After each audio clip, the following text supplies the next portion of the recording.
आपण ऐकत आहात VAG मराठी स्टोरीज आणि मी सादर करते आहे मिसमॅच लव या कथेचा पुढचा भाग.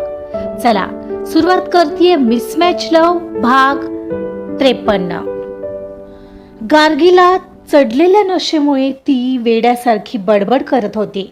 कधी हसत होती तर कधी अचानक शांत होत होती. तिच्या शब्दांतून प्रियांशच्या आठवणींचे कडू ओहोळ वाहत होते आणि ते ऐकताना कार्तिकच्या मनाला एखाद्या तीक्ष्ण शस्त्राने जखम केल्यासारख्या यातना होत होत्या. यॉटच्या डेटवर रात्रीचा गार वारा आता अधिकच बोचरा झाला होता आणि ती याच अंधाऱ्या काळोखात गुडूप होऊ लागलेली.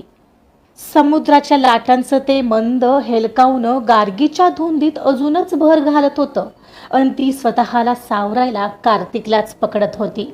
आणि त्या क्षणाला शिस्तप्रिय कार्तिकची शिस्त आणि नीटनेटकेपणा कुठल्या कुठे गळून पडत होता. समुद्रावरून येणारी हवा तिचे मोकळे केस उडवत होती आणि तिला सावरणारा कार्तिक अधूनमधून तिचे केस ही मागे सारत होता.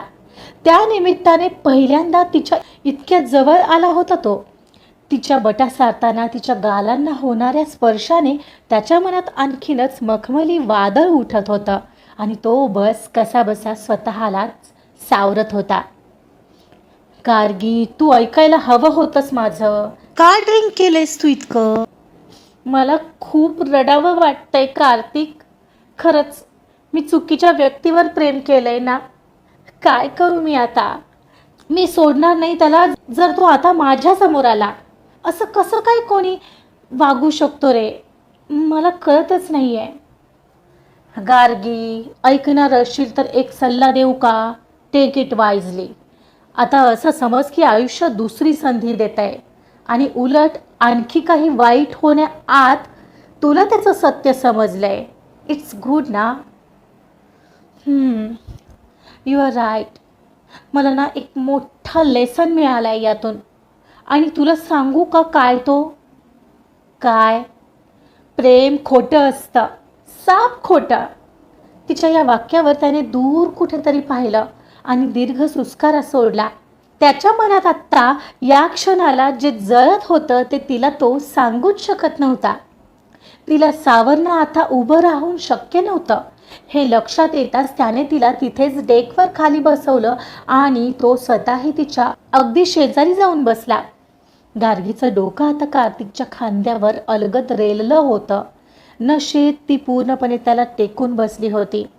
तिच्या शरीराचा उबदार स्पर्श कार्तिकला आतून कुठेतरी हलवून सोडत होता. तो स्वतःला सावरण्याचा आणि श्वास रोखून धरण्याचा प्रयत्नच करत होता. त्याच्या शिस्तबद्ध आयुष्यात आजवर असा अनपेक्षित स्पर्श कधीच झाला नव्हता. त्याने गार्गीला आधार दिला होता, पण त्याचा प्रत्येक अवयव त्या स्पर्शाने शहारत होता. आणि इतकंच नाही तर तिने आता त्याचा हात आपल्या दोन्ही हातांच्या विळख्यात घट्ट पकडला होता आणि अतिशय हळव्या आवाजात ती बोलू लागली. कार्तिक, तुला सांगते, तू ना असाच राहा, दगडासारखा. तुला सांगते, मीही तशीच बनणार आहे आता. हो, मला शिकवशील ना तू? हे असंच असणं चांगलं असतं. निदान त्रास तरी नाही होत. कार्तिकने काहीच उत्तर दिलं नाही, कारण त्याला कळत होतं त्याचं दगडासारखं मन आता कुठे पाझरू लागलेलं तिच्या सहवासाने. आणि ती त्याला सल्ला देत होती, दगडासारखा राहा. जरी मान्य करत नसल्या तरी ते तसं नव्हतंच ना. त्याचे डोळे आता समोरच्या काळोख्या समुद्राकडे खिळले होते, पण थंड वाऱ्याची झुळूक येताच तिच्या हातांचा विळखा जसजसा हाताभोवती घट्ट व्हायचा त्याचं संपूर्ण लक्ष गार्गीच्या त्या कोमल स्पर्शाकडे स्थिरावत होतं. तो स्वतःवरचा ताबा सुटू नये म्हणून मनाशी झगडत होता. तुला माहिती आहे, प्रियांशने जेव्हा पहिल्यांदा माझा असाच हात पकडला होता ना, तेव्हा मला वाटलं होतं की आता मला कशाचीच गरज नाही. पण बघितलं त्याने काय केलं. तो हात अर्ध्यावरच सोडून निघून गेलाय तो. कार्तिक, प्रेम ना हा फक्त एक शब्दांचा खेळ आहे. मी तर सांगेन, तूही कधीच कुणाच्या प्रेमात पडू नकोस. बघ आज माझी काय अवस्था झाली आहे. कार्तिकला आता तिला असं पाहणं सहन होत नव्हतं आणि क्षणभर मनातही येत होतं तिला होणारा त्रास सरळ तिला मिठीत घेऊन संपवावा. पण तो विचार प्रत्यक्षात आणणं अजूनही त्याला शक्य नव्हतं, कारण कितीही झालं तरीही तो स्वतःला असं वाहू देऊ शकत नव्हता. मध्येच ती जोराने ओरडली, I hate you Priyansh, I just hate you, I hate love नाव. अगं हळू, वेडी आहेस का? हो आहे वेडी मी ठरवलंय. मी आता कधीच कोणावर प्रेम करणार नाहीये, कधीच नाही. एकटं राहणंच चांगलं आहे. तू खूप सुखी आहे कार्तिक, तुझ्या त्या नियमांच्या जगात. तिथे ना आता कोणाला एंट्री देऊ नकोस, ऐकशील ना माझं?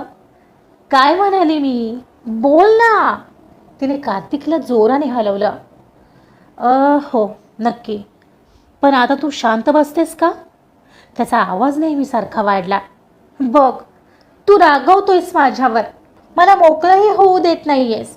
मगाशी काय म्हणालास? फ्रेंड म्हणून बोलतोय, मग आता काय झालं?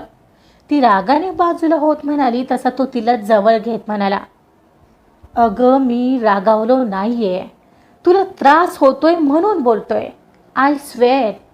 तो तिचे केस चेहऱ्यावर आलेले ते बाजूला करत बोलला, पण त्याकडून तिच्या ओठांकडे त्याचं लक्ष गेलं आणि त्याला भलतीच इच्छा मनात छळून गेली, पण ती त्याने तिथेच दबवली. नाही होत त्रास मला. का रे असं होतंय कार्तिक? मी एवढी वाईन पिले पण मला प्रियांश अजूनही आठवतोय. काय करू मी आता? मला विसरायचं आहे त्याला. मला काही सुचतच नाही आहे.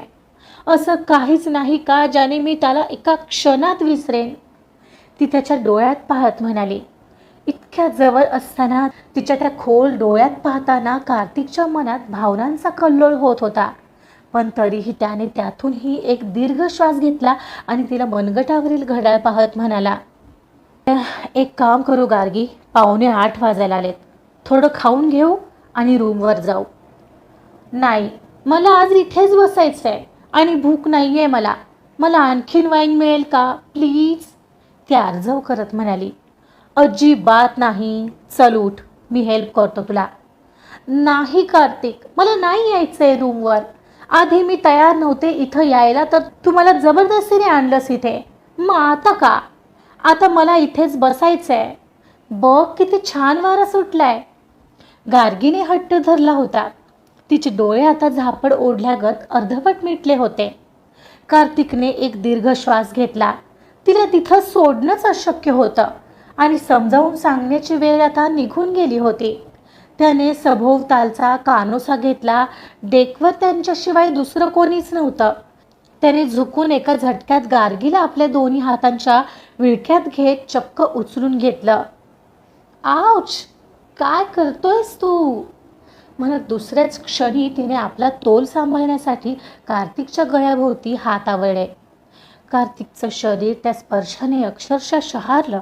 आजवर त्याने अनेक नियम पाळले होते, पण एखाद्या स्त्रीला इतक्या जवळून स्पर्श करण्याचा हा त्याचा पहिलाच अनुभव होता. गार्गीचं डोकं आता त्याच्या छातीवर स्थिरावलं होतं. तिच्या केसांचा सुगंध थेट त्याच्या नाकात शिरत होता. काय नाही, बस तिकडे डिनरच्या इकडे नेतोय, तो थरथरत्या आवाजात म्हणाला. त्याचे पाय आता याच्या पायऱ्यांवरून काळजीपूर्वक खाली उतरत होते, पण त्याचं हृदय मात्र एखाद्या इंजिनसारखं धडधडत होतं. तिला उचलून घेताना त्याला जाणवलं की तिचं वजन त्याला अजिबात जाणवत नव्हतं, पण तिच्या त्या अगतिकतेचं ओझं मात्र त्याच्या मनावर वाढत चाललेलं. याच्या डेकवरून कार्तिकने तिला उचलून आणलं आणि डायरेक्ट खुर्चीवर बसवलं आणि दुसरी खुर्ची ओढून तिच्याच बाजूला बसला. समोर टेबलवर चविष्ट पदार्थांची रेलचेल होती, पण गार्गीच्या नजरेत फक्त शून्य होतं. तिचे केस वाऱ्यामुळे विखुरले होते. ते न राहून त्याने पुन्हा ठीक केले. तुला हवं ते खा की मी भरू? तो अडखळत म्हणाला. तशी ती मोठ्याने हसली. Oh my God, Kartik Inamdar, the boss, the biggest businessman मला भरवणार? पण का? तू तुझ्या हातांनी खाण्याच्या अवस्थेत नाही आहेस म्हणून म्हणालो मी, तो एकदम कठोरपणे बोला. ओ, वाटलंच मला, तू आहेसच पक्का खडूस, मला माहिती आहे. ती त्याला तिरकस पाहत हसत होती आणि त्यालाही हसू आलेलं, पण त्याने ते रोखलं. त्यातूनही कार्तिकने वेटरला खुणावून प्लेट लावायला सांगितली, पण गार्गीचं लक्ष अन्नाकडे नव्हतंच. तिने फक्त एकदाच त्या ताटाकडे पाहिलं आणि पुन्हा नजर चोरली. ती आता हातातील काठ्यांशी खेळत होती, जणू तिला काहीतरी बोलायचं होतं, पण शब्द सुचत नव्हते. थोडं खाऊन घे गार्गी, तुला बरं वाटेल, आणि प्लीज आता ऐकणार आहेस, नाहीतर मी माझ्या पहिल्या रूपात येईल हा. कार्तिकने शांत तरी कडक आवाजात तिला सुनावलं. Okay boss, okay. ओठावर ओठ घट्ट करत ती म्हणाली आणि त्याला तिच्या अशा अदा पाहून मनात खळबळ उठत होती. वेटर आता जेवण सर्व करत होता, पण गार्गीने डोकं वर काढलं आणि कार्तिककडे न बघता त्याला म्हणाली, ऐका ना दादा, मला मला अजून एक वाईनचा ग्लास मिळेल का प्लीज. तिचा आवाज अडखळत होता, पण त्यात एक हट्ट होता. वेटरने संभ्रमात कार्तिककडे पाहिलं. कार्तिकचा चेहरा एका क्षणात कडक झाला. नाही, तिला काहीही देऊ नका, अजिबात नाही, स्ट्रिक्टली नो. कार्तिकचा तो करडा अधिकारवाणीचा आवाज ऐकून वेटरने निमूटपणे मान खाली घातली आणि तो तिथून सटकला. का नाही, तुला काय प्रॉब्लेम आहे कार्तिक, गार्गी चिडून ओरडली. पुरे झालंय गार्गी, तुला तुझी अवस्था कळत नाहीये, पण मला कळते. आता गुपचूप जेवायचं आणि निघायचंय आपल्याला. त्याने रागावून म्हटल्यावर ती जरा बारीक तोंड करून बसली. जेवण वाढलेलं तोच तिला भरवू लागला. कार्तिकने कडक शिस्तीत तिला 4-5 घास बळजबरीने भरवले. गार्गीचा नकार आणि तिची ती चिडचिड सुरूच होती, पण कार्तिकच्या बॉसी स्वभावापुढे तिचं काही चाललं नाही. ती वाईनच्या नशेत इतकी धुंद होती की तिला अन्नाची चवही कळत नव्हती. कार्तिकने मात्र स्वतःसाठी प्लेटमध्ये थोडंच अन्न घेतलं होतं आणि केवळ औपचारिकता म्हणून 2-4 घास खाल्ले. नाही, आता नाही जाणार मला. एक क्षणाला तिने हट्टाने तोंड फिरवलं. तिचे डोळे आता जड झाले होते आणि ती खुर्चीतच एका बाजूला कलली. कार्तिकने बिल दिलं आणि वेटरला तिथूनच जाण्याची खूण केली. चल, हॉटेलवर जायला निघतोय आपण, म्हणत त्याने गार्गीला पुन्हा एकदा आपल्या हातांचा आधार दिला. यॉटवरील ती नशिली रात्र, समुद्राचा तो अथांग काळोख आणि प्रियांशच्या आठवणींचा तो कडवट प्रसंग तिथेच मागे सोडून ते आता परतीच्या प्रवासाला निघाले होते. गार्गीला सावरून गाडीपर्यंत नेणं आणि तिथून थेट हॉटेल गाठणं एवढंच आता त्याच्या डोक्यात होतं. यॉटवरची ती अस्वस्थ शांतता हॉटेलवरच्या त्या बंद खोलीत काय वळण घेणार होती हे मात्र दोघांनाही ठाऊक नव्हतं. गाडीतल्या त्या शांत प्रवासात गार्गी कार्तिकच्या मिठीतच शांत झाली होती.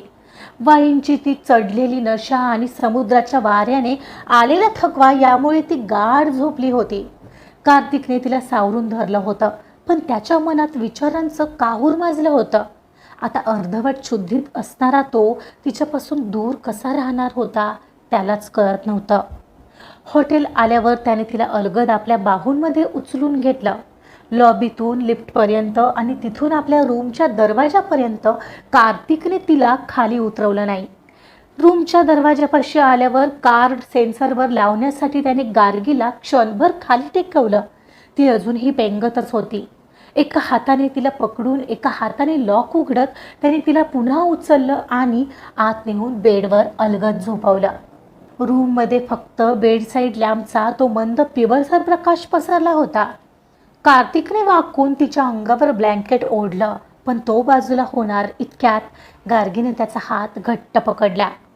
तिने डोळे उघडले, पण त्या डोळ्यात आता फक्त धुंदी आणि जुन्या आठवणींची गर्दी होती. तिने कार्तिककडे पाहिलं, पण तिला समोर कार्तिक नाही तर तो दिसत होता. प्रियांश, तू इथे कधी आलास? मी किती मिस केलं तुला माहितीये? गार्गीचा आवाज कातर झाला होता. कार्तिकचा श्वास क्षणभर रोखला गेला. त्याला वाटलंच होतं की ती अजूनही त्याच भ्रमात आहे. त्याने आपला हात सोडून घेण्याचा प्रयत्न केला. गार्गी, मी प्रियांश नाहीये, मी कार्तिक आहे. खोटं बोलतोयस तू. का असं वागलास तू प्रियांश? का सोडून गेलास मला? मला अजिबात नाही आवडले हे. सांग, का केलंस असं? गार्गीने त्याचा हात सोडण्याऐवजी तो अधिकच घट्ट पकडला आणि त्याला स्वतःकडे ओढलं. कार्तिकला आता तिथं थांबणं कठीण जात होतं. त्याचा कधीचा रोखलेला संयम सुटत चालला होता. गार्गी एकदा नीट बघ, मी कार्तिक आहे. मला मला फ्रेश होऊन येऊ दे. मला तो बाजूला होणार तर नाही, मी आता तुला कुठेच जाऊ देणार नाही आहे. असं म्हणत गार्गीने बेडवरून थोडं उठून थेट कार्तिकच्या गळ्यात आपले हात घातले आणि त्याला स्वतःकडे ओढलं.